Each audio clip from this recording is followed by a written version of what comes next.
তো বন্ধুরা, নতুন সালে অর্থাৎ নতুন বছরে কি সিদ্ধান্ত নিলাম আবার নতুন করে ছাগলের খামার করার জন্য, সেই বিষয়টা এখন আপনাদের সাথে শেয়ার করব।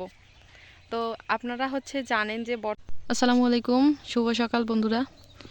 তো অনেক ভালো লাগতেছে আজকে, কারণ কয়েকদিন অসুস্থ থাকার পর সুস্থ হইলে সুস্থতা আল্লাহ তাআলার বড় একটা নিয়ামত, এটা এখন বুঝতেছি। তো অসুস্থ কয়েকদিন ছিলাম, মন মানসিকতা একদম খারাপ ছিল। আর কি বলবো আপনাদেরকে, কাজ করা বা কোনো কিছু করার ইচ্ছা তো একটু ছিল না, বাট এখন সুস্থ হয়ে অনেকটা ভালো লাগতেছে। এই পাশে একটু বের হইলাম। তো সবাইকে শুভ সকাল, আশা করছি সবাই ভালো আছেন এবং সুস্থ আছেন, আর দোয়া করি সবাই সবসময় ভালো থাকবেন, সুস্থ থাকবেন। তো এত সুন্দর হয়েছে আমাদের এই যে ঘাসের জমিটাতে মরিচ এবং ধনিয়া চাষ করছে। এই যে দেখেন মরিচের পুলি অর্থাৎ মরিচের বীজ ছিটানো হয়েছিল, এগুলোতে মরিচ হবে। ঠান্ডার কারণে একটু বড় কম হয়েছে, বাট অনেক সুন্দর হয়েছে। আর তাছাড়া কোনো সমস্যা নাই, ঠান্ডাটা একটু কম হইলেই এগুলোতে ফলন আসবে। আর এগুলো বেশি বড় হয় না, অল্পতেই অল্প সময়ের মধ্যেই ফল আসে। ফুলের কুঁড়ি অলরেডি আসছে। আর এখনও আমাদের ওই পাশে কিছু মরিচের পুলি ছিটানো হয়েছে, তো ওইখানে ফল আসছে। পুরোটাই কিন্তু মরিচের পুলি চাষ হয় নাই। ওই পাশে বড় মরিচ আছে, প্লাস রসুন, পেঁয়াজ, তারপর শাক। এই পাশে আলু, আর ওই পাশে সামান্য কিছু অংশ তামাক লাগাইছে। তো 12% জমি এটা আমার ছাগলের ঘাসের জন্য ছিল। আপনাদেরকে একটা ভিডিওতে কালকে হয়তো বলছিলাম, গতকালকে, যে ঘাসের জমিতে কি কি চাষ করছি। তো আজকে এই জন্য দেখাইলাম যে কি কি আছে। আর এই যে ধনিয়া পাতাগুলো দেখেন, তো এই যে ধনিয়ার গাছগুলো অনেক সুন্দর হয়েছে, আর খুব দ্রুত কেন জানি বড় হইলো। এত তাড়াতাড়ি বড় হবে ভাবতেও পারি নাই। আর এদিকে তো ফুল চলে আসছে, বড় হইলো তার পাশাপাশি ফুল চলে আসছে। তো এগুলো চাষ করা সত্যি অনেক আর কি ভালো ব্যাপার। যেমন সারা বছরের মশলা অর্থাৎ ধনিয়া গুঁড়া, ধনিয়া আমরা তো লাগেই রান্নাতেই, এমনিতেই বাজার থেকে কিনে আনি। তো এগুলো যদি বাড়িতেই হয়, যদি একদম গুঁড়া করে নেওয়া যায় মেশিনে একবারে, এই যে গাছটা দেখতে পাচ্ছেন, এই যে গাছটা, এই গাছের এই ডালটা পর্যন্ত যদি গুঁড়া করে নেওয়া যায়, অনেক হবে কিন্তু। তো এটাই আর কি। আর এই যে মরিচগুলো হয়তো বিক্রি হবে কিনা জানি না, তবে আমাদের বাড়ির জন্য সারা বছরের জন্য আমরা কিন্তু ওগুলা সংরক্ষণ করে রাখতে পারি। মরিচ শুকিয়ে আর কি, রোদে শুকিয়ে আমরা রাখতে পারি। তো ওই যে দেখেন আমার আব্বা তামাক খেতে কাজ করতেছে, একটু দেখি আর কি কীরকম আর কি হয়েছে, কি কাজ করতেছে। আর এই পাশে যেগুলা তামাক কিন্তু অনেক সুন্দর হয়েছে, এগুলোও আমাদের, এগুলো অনেক সুন্দর হয়েছে। তো কৃষিকাজে, পশু পাখি পালনে আল্লাহ তাআলার রহমত, নিয়ামত সবসময় থাকে আর কি। এগুলাতে বেশি আল্লাহ তাআলার রহমত। এগুলো রিজিক, এই রিজিকের মাধ্যমে আমাদের জীবন চলে, বেঁচে আছি খেয়ে পড়ে আর কি।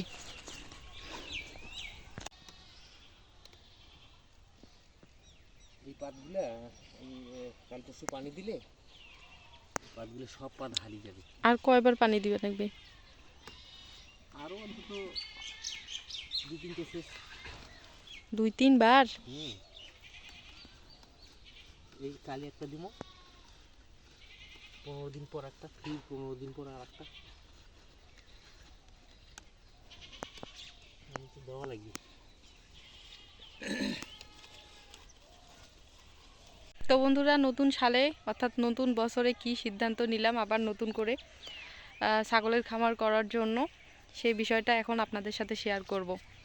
তো আপনারা জানেন যে বর্তমান আমি একটা অন্য পাশে একটা কাজ নিয়ে ব্যস্ত। ছাগলের খামারে যে কয়টা ছাগল ছিল অর্ধেকগুলো বিক্রি করে দিলাম, 11টা ছাগল বিক্রি হয়েছে। তারপর বর্তমান 11টা ছাগল আছে আর মাত্র। তো যে গাভিন ছাগলগুলো আছে 5টা, ওগুলো নিয়ে বর্তমান চলতেছে, এবং বাচ্চাগুলো সহ 11টা ছাগল আছে, এগুলো নিয়ে বর্তমান চলতেছে। আর কোয়েল পাখির যে ঘরটা, বর্তমান আমার কিন্তু 400+ কোয়েল পাখি আছে, পাখিগুলো ডিম দিচ্ছে। মেশিন বর্তমান বন্ধ রাখছি, মেশিন অর্থাৎ ইনকিউবেটর বর্তমান বন্ধ রাখছি, কেননা আমার জায়গা নাই। আর আপনারা জানেন যে পাখির ঘরটা আমি এখনও কমপ্লিট করতে পারি নাই। তো যখন হচ্ছে পাখির ঘরটা কমপ্লিট হবে তখন আপনাদেরকে আমি দেখাবো বা বলবো যে কত টাকা খরচ হইলো বা কোন কোন কাজে কি কি লাগছে, কিভাবে করছি।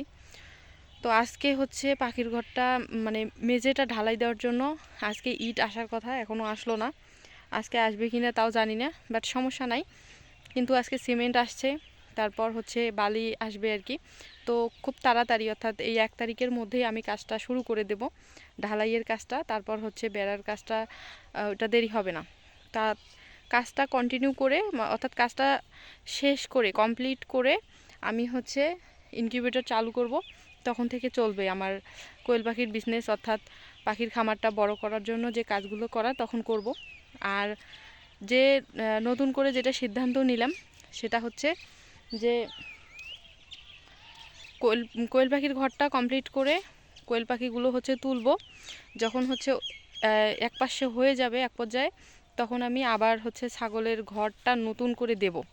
এবং ছাগলের যে ঘাসের জমি সেইটার সাথে ঘরের একটা হচ্ছে অ্যাডজাস্ট সময় অর্থাৎ জায়গা রেখে ওই অনুযায়ী আমি হচ্ছে বাইরে আমাদের যে যে দেখেন সুপারি বাগান পিছনে ঘাসের জমির সাথেই অর্থাৎ সোজায় ওইখানে হচ্ছে ছাগলের ঘর দেব আগে।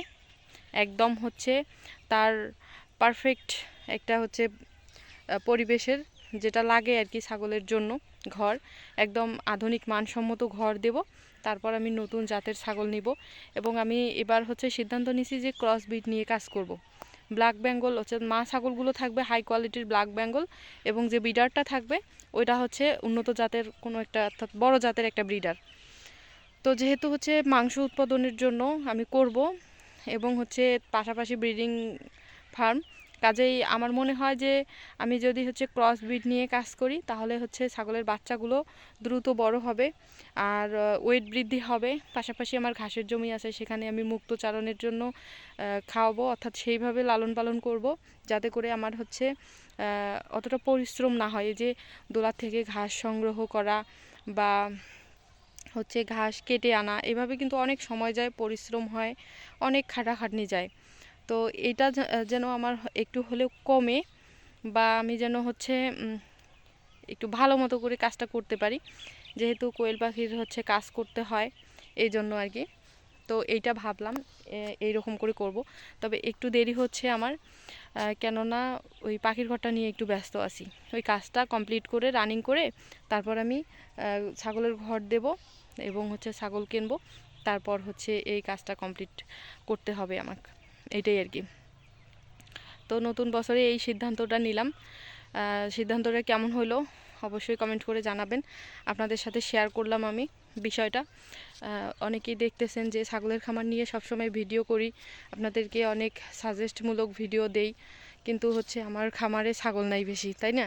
আপনারা হয়তো এই কমেন্ট করতে পারেন বা প্রশ্ন করতে পারেন যে আপনি ছাগল সম্পর্কে সব সময় কথা বলেন, কিন্তু আপনার তো খামার কই, আপনার তো খামারই নাই। আগে নিজে খামার করেন তারপরে বলেন। আসলে খামার বলতে কি মানে যে আপনাদের যে যে বিষয়টা নিয়ে জানে, একটু হলেও জানে, সে কিন্তু সেই বিষয়টা নিয়েই কথা বলে। না জেনে না বুঝে কেউ কিন্তু কোনো কথা বলে না। তো আমি হচ্ছে জানি এবং প্র্যাকটিক্যালে করেছি, এখনও মানে এই কাজের সাথে জড়িত, এই জন্য আর কি আপনাদেরকে ভিডিও দেই। বেশি থাকুক বা কম থাকুক আমি তো জানি, আমি হচ্ছে কখনো আপনাদেরকে ভুল সাজেস্ট দেইনি কখনো। আশা করি যে আমার দ্বারাই কারো কখনো কোনো ক্ষতি হবে না। তো এতদিন পর্যন্ত কাজ করছি, তো একটু হলেও অন্যের উপকার হয়েছে, আমাকে কমেন্ট করে বলেছিলেন। তো এগুলা দেখে কিন্তু ভীষণ ভালো লাগে। তো আপনাদের হচ্ছে যদি উপকার হয় অবশ্যই একটি ভালো মন্তব্য করবেন, যাতে করে অন্যরাও দেখে, আপনাদের মন্তব্য দেখে অন্যরাও হচ্ছে উৎসাহিত হয় এবং হচ্ছে ভালো ভালো কমেন্ট করবেন, মন্তব্য করবেন, তাহলে অনেক ভালো লাগে। তখন কাজ করে যে একটা পরিশ্রম করে যে ক্লান্তিটা হয় তার হচ্ছে তৃপ্তিটা পাওয়া যায়। তো যাই হোক, ভিডিওটা কেমন লাগলো কমেন্টের মাধ্যমে জানাবেন, আর লাইক দিবেন যদি ভালো লাগে, শেয়ার করবেন। তো চ্যানেলটি সাবস্ক্রাইব করে পাশে থাকার চেষ্টা করবেন, এই অনুরোধ আমি বরাবরই করি। তো যাই হোক, আজকে ভিডিওটা এখানেই শেষ করলাম। সবাই ভালো থাকবেন, সুস্থ থাকবেন, আল্লাহ হাফেজ।